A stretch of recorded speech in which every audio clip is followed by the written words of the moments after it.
Hi friends, அஸ்ஸலாமு அலைக்கும். வாங்க மணக்க அரைச்சி விட்ட மீன் குழம்பு எப்படி செய்யணும்னு பார்க்கலாம். மோஸ்ட்லி முஸ்லீம் வீட்டில் இந்த மாதிரி தான் செய்வோம். இன்றைக்கி மாங்காய்லாம் போட்டு சூப்பராக இருந்துச்சு. ஒரு டைம் கண்டிப்பாக ட்ரை பண்ணி பாருங்கள். நல்லா சூப்பராக இருக்கும். ரைஸ்க்கும் சரி, தோசை இட்லிக்கும். அதுக்கு தேவையான இன்க்ரீடியன்ட் வந்து 2 பெரிய வெங்காயம், தக்காளி, அதுக்கப்புறம் பூண்டு, கருவேப்பிலை, கொஞ்சமாக தேங்காய். ஃபஸ்ட்டு வந்து மிக்ஸி ஜாரில் 2 வெங்காயம், தக்காளி போட்டுக்கலாம். அதுக்கப்புறம் 3 பல் பூண்டு போட்டுக்கலாம். ஒரு 1/4 ஸ்பூன் சீரகம், 1/4 ஸ்பூன் வெந்தயம் போட்டுக்கலாம். நாங்கள் வந்து அரைச்சி வச்சுருப்போம், அதை மேத்தி தனியாக சொல்லுவோம். ஸோ அது இல்லை எங்ககிட்ட, அதனால் நான் அப்படியே போட்டுக்கிட்டேன். அதுக்கப்புறம் மீனை வந்து வாஷ் பண்ணி மஞ்சத்தூள் போட்டு வச்சுருக்கேன். இப்போ நான் நல்லெண்ணெய் போட்டுக்கிறேன் ஒரு பேனில்.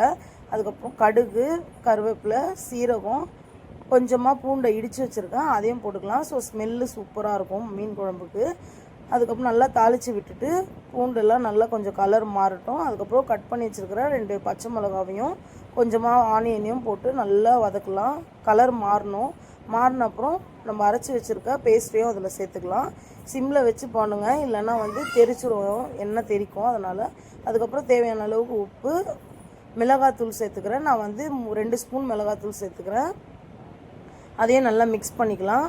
மிக்ஸ் பண்ணிவிட்டு அதுக்கப்புறம் குழம்பு தூளும் கொஞ்சம் எக்ஸ்ட்ராவாக சேர்த்துக்கிறேன். நான் வந்து இது பெரிய ஸ்பூனில் பாதி ஸ்பூன் சேர்த்துக்கிட்டேன். சின்ன ஸ்பூனாக இருந்ததுன்னா ஒரு 4 ஸ்பூன் சேர்த்துக்கோங்க. அதுக்கப்புறம் சிம்மில் வச்சு நல்லா வதக்கி விட்டுட்டு தேவையான அளவுக்கு புளியை வந்து நல்லா கரைச்சி ஊற்றிக்கோங்க. ஊற்றிட்டு இதுக்கப்புறம் இது நல்லா கொதிக்கணும். அது கொதித்து நம்ம போட்ட எண்ணெயெல்லாம் மேலே திரிஞ்சு வரணும். அதுதான் இதோட டேஸ்ட்டு. ஸோ நான் உடனே மீன் சேர்த்துடக்கூடாது. மூடி வச்சு திறந்து பாருங்கள். எண்ணெய் நல்லா திரிஞ்சு கொஞ்சம் திக்னஸ் ஆகணும். அப்போ தான் சூப்பராக இருக்கும். பாருங்கள், எண்ணெய் எப்படி திரிஞ்சு மேலே கொஞ்சம் ஓரளவு திக்காகிடுச்சு.